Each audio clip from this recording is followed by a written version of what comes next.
Hi. Good evening, Hannah. How you doing? Hi, everyone. Thanks for joining us. Hi, everyone. I wish we could start rolling. Sometimes we just get into it before we push go live. But you just said we're talking about ShoT tonight. And you just said if it were called O Cream, people would feel totally, they'd be all over it. But because it's called ShoT, it makes people think. It always makes people pause, always makes women pause. And I mean, I get it. Who likes the word shot unless you're taking shots? But who likes the word shot otherwise, right? So I get it, yeah. But it's great. It's great. It's a great procedure. It's a great thing. So I'm happy we're talking about it tonight. We've talked about it just a little bit before in filming the reel. And so I'm going to explain to you, why don't I just... I'll explain to you what I know. Take it from here. Listeners, this is very scientific. So you're going to extract blood from a person, and then you take it and you shake it and you shake it and you shake it, and then you put some magic on it, and then you inject it into the vagina, and then you have better sex as a result. Long story short. But what happens when you shake it and you shake it and you shake it? So what we do, just to give the details, a great explanation. Great I didn't cover it. That wasn't it. Great overview. Very, very, very in depth. But just to get into more of the details. So what we do, yes, we extract the patient's blood. So it's your blood. So we're actually giving you something back that you actually created on your own. We're giving you back your own magic. And so we extract your blood, we put it in a centrifuge, which is basically just a machine that spins around fast, and then separates the blood into its different components, because blood itself is made up of different components. And we extract the plasma from the blood. Now, inside the plasma, you have platelets. And so we're using this platelet-rich plasma and injecting that back into your vagina and also your clitoris. Those platelets contain growth factors. And so the word growth factor is growth. That's what it's actually doing, helping to stimulate and regenerate nerve endings, blood cells, tissue, and such. And these growth factors, this platelet-rich blood, otherwise known as PRP, is used in other instances by other health professionals, orthopedists, dermatologists, for other types of procedures. But for us gynecologists, we concentrate on using it in this area. And so we're trying to stimulate regeneration of nerve endings in and around the vagina, of tissue and collagen production in and around the vagina, to help increase your satisfaction, libido, strength of orgasm. And then it also can help with women who have incontinence, again, just because of where we're injecting it. Other women that have dermatological issues, such as lichen sclerosis, where there can be a lot of scarring in the vagina, this can also help them too, because again, we're regenerating tissue, nerve endings, blood cells. And so if you know about the clitoris, the anatomy of the clitoris, one thing you do know is that clitoris is just really a bundle of nerves. With stimulation, the clitoris does increase satisfaction, and also can lead to orgasm. And so using PRP to regenerate nerve endings can just help to, again, strengthen the strengthen an orgasm and also sensation, which will lead to increased libido. In women, libido is not just one switch, you turn it off, you turn it on, it's on and off. No, there are a lot of components that help to increase a woman's libido. So 1 is anatomy, 2 is hormonal, 3 is also mental and emotional. So your relationship with your partner definitely needs to be one in which you feel comfortable. Hormonal, your estrogen, your testosterone levels impact your ability to have good libido and impact your ability to orgasm. And then we come back to what the PRP does with the ShoT, the stimulation of the clitoris, and then also vaginal stimulation. So I think I basically said that. Yeah, that's what you said. I'm glad that you covered it. So I've seen people use it on their face. the plasma. Yes. I see. I mean, Gwyneth Paltrow puts it on her face, but Yep. I imagine that if Yep. you use it elsewhere, then your face will glow from the inside out. You will have a different glow. A glow from below. Yeah.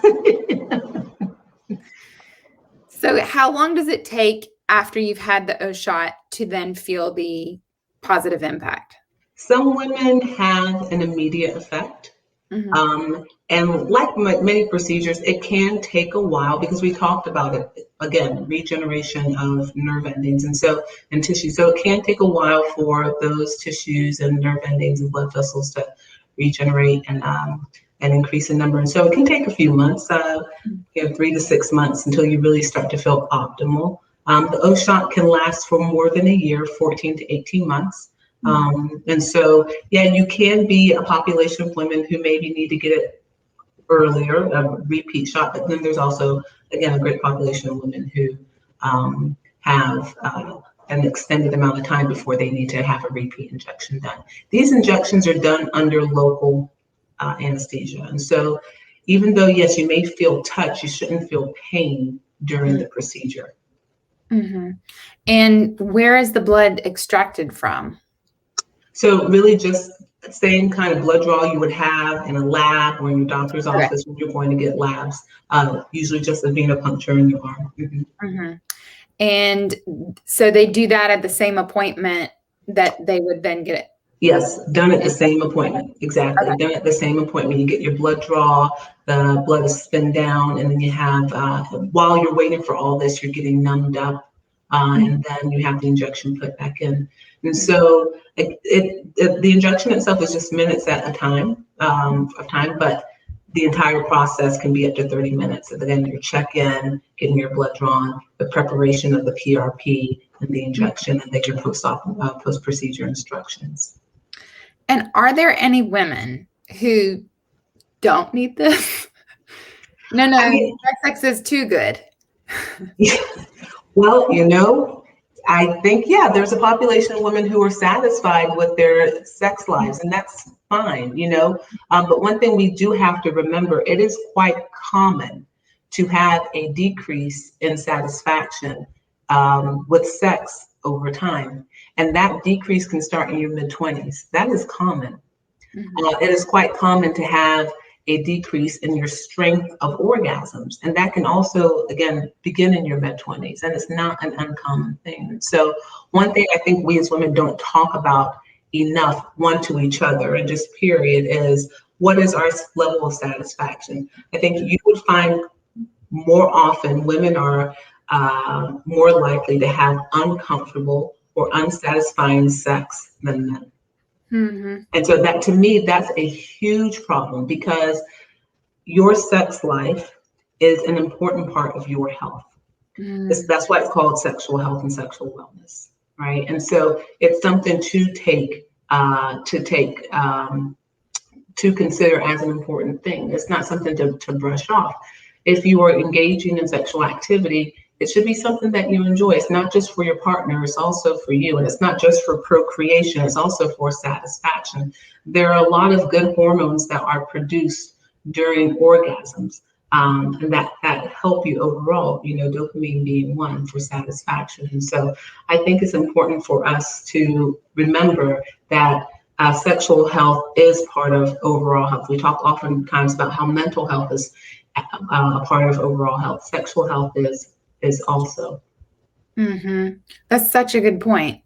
And especially, I mean, I've had to make jokes just to even be able to talk about sexual health because it's just so not, the other thing is how do you measure your own satisfaction because you're only you, so you don't know how much better it could be, or it's hard to judge where you land on the scale if you aren't having these conversations with other women. Well, and that's true, with other women or with your healthcare provider. I think, it is a subject that's not broached readily when you have your wellness visit, but it is a subject that should be touched on. There are a subset of women who have orgasm dysfunction where they don't have orgasms. They've never had an orgasm before.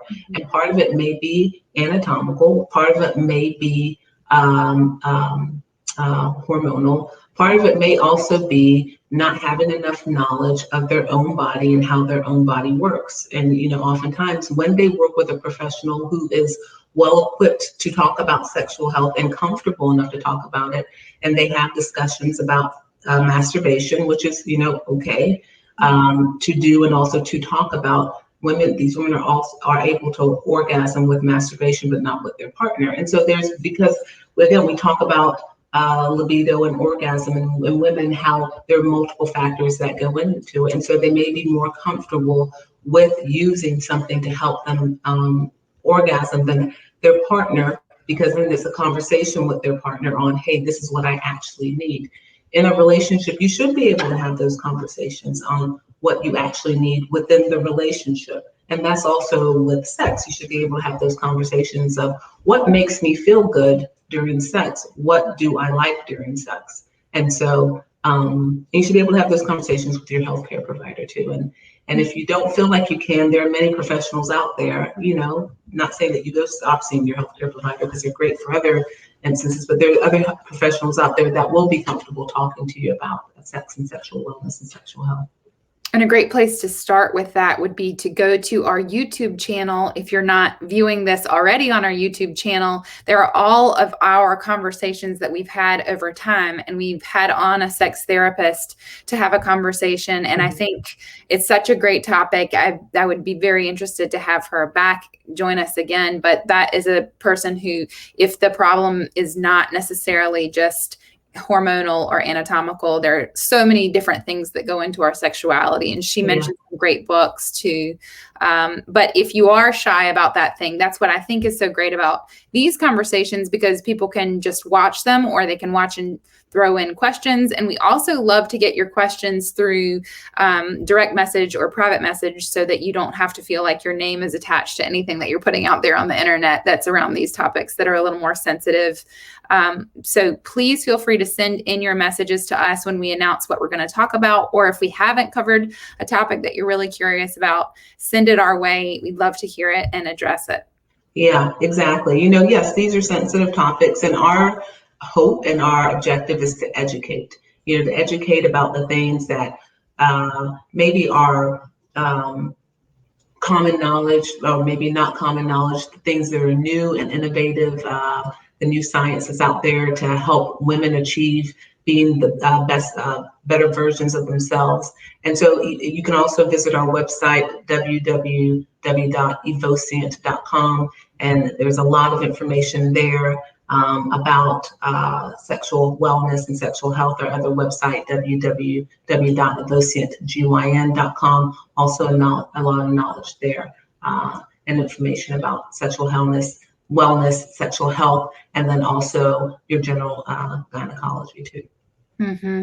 I really also love the thought about sexual health being a part of your overall health. Mm-hmm. So, it feels sometimes self-care can feel like, you can feel a little guilty about self-care. There's so many other things that are deserving of my attention and energy. But when you think about how you can be bring your best self to the things that you're offering out to the world, this is part of it. And sexual health is absolutely a part of that, of your overall health. Yeah, because you also, when we talk about sexual health, we also talk about intimacy, and there are multiple forms of intimacy. When we talk about intimacy between partners that are sexual partners, there's sexual intimacy. There is intimacy in which you and your partner just also know one another on a deeper level than you know other people. And so sex does improve your ability to have that deeper connection, intimacy with your partner. And so that goes into talking about your relationship with your partner too.